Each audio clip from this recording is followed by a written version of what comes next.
just to be different. This is something I've been struggling with for more than 2 years now. It started in high school. In the 2 years in college, it was okay. And then junior and senior year, it started again. These are the three things that allow me to realize that I'm different and how I combated that. The first point, having different hobbies. In freshman, sophomore year of college, I was a party animal. I went to raves, bars, clubs, everything. I had the most fun possible. I think even in my junior year, I went to a lot of raves. I realized that if I'm working, if I'm studying, then okay, the rest of the time, I just should have fucking fun. And that's why the people around me, people like that, who they didn't party a lot, but we had fun. We went to raves, went to bars, and all of that. But now I've changed. I don't like going to raves.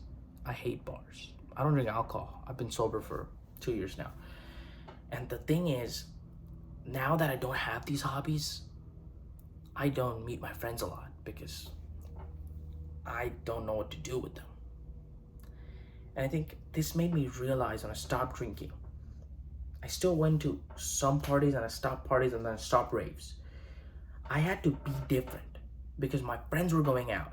They were having fun, but I didn't want to go.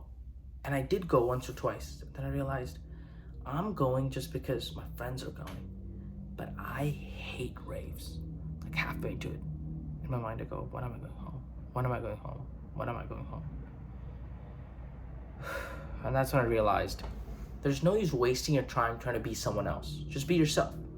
What I do is I just tell them, sorry, I don't want to go. Instead of making some fake ass excuse that, oh, I'm busy doing this, but I wish I could come. No, I just say that.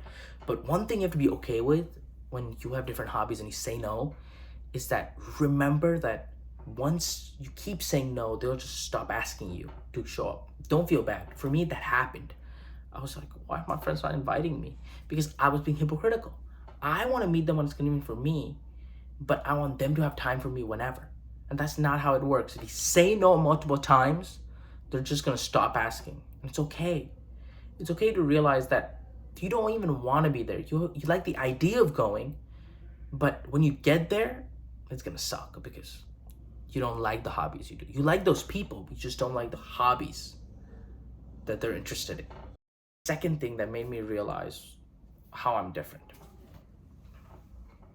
Trying to push to get better, but your friends are not doing that. I wanted to always get better in whatever I'm doing. If it's studies, I want to get, how can I get a better grade? How can I learn more? If I'm working, how can I get more money? How can I save more money? But my friends, they didn't want any of that. They spent whatever money they had. They just studied just to pass or get a B, not even get an A. And that's okay, but the most important thing is you need to grow to get more skills. I started a podcast with my best friend. I love him to death. He's one of my favorite people in this world. But he fucking pissed me off. Because when we started a podcast, I realized there is a lot of stuff I don't know. Because to go from level 0 to level 1, there are 20 skills you need, not one. For podcasting, storytelling, you need to be able to capture the audience, design, advertising, marketing. There's that much things to learn. So I try to learn as much, but he didn't even want to be consistent in posting podcasts.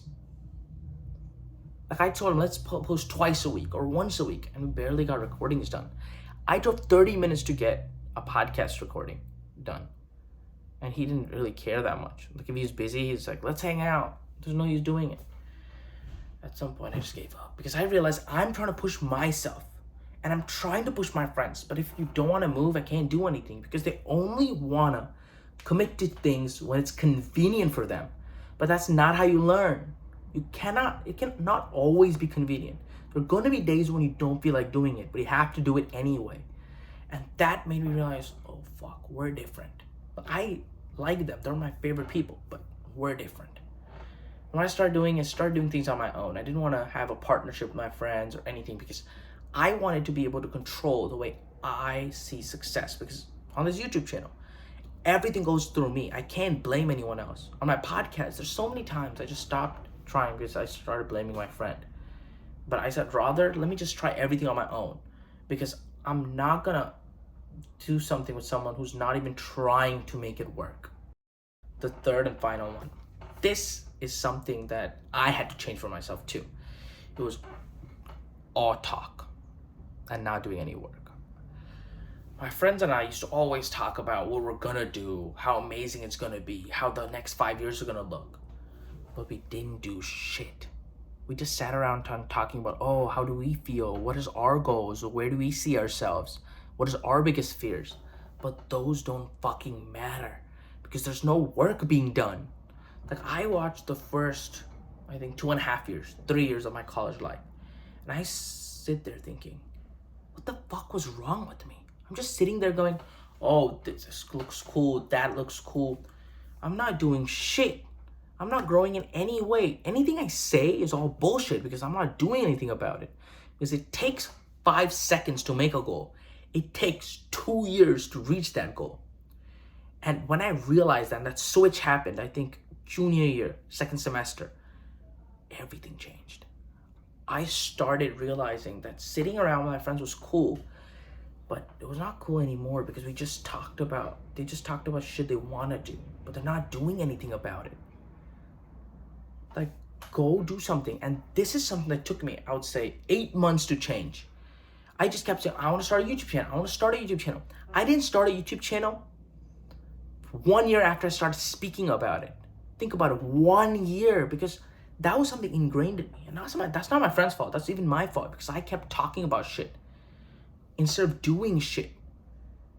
Because talking about it is easy. You go, one day I'm going to be rich. You're not. If you don't try, you're never going to be rich. Because it takes 5 seconds, 5 minutes to set an amazing goal. Wow. It takes a decade to fulfill it. A decade. And when I realized that, I started realizing if they're going to only talk about shit, there's no reason for us to hang out all the time. And don't get me wrong, I still hang out with my friends. Right now, I hang out with them once a week. But it's only convenient for me at that point because I'm trying to grow as much as possible. And in this season, I have a lot of things I want to do. I do waste time, but I'm trying to get as best as possible. And these 3 things allow me to realize I am different and it's okay. And I'll tell you what I have changed after I realized all 3 of these things. 1, I say no for anything I don't want to do. Raves, no. Hangouts, no. If I want to hang out, I would rather hang out with my best friend and my close-knit group instead of hanging out with a lot of people because I don't have time for that. The other thing is I've started to listen not to my friends about advice on how to grow, but listen to my role models like Vin, Gary Vee, Alex Hormozy. And those are the stuff that changed for me. And it was hard. I'm not gonna sit here and say it was easy. Thank you so much for watching this video. Also watch my last 2 videos.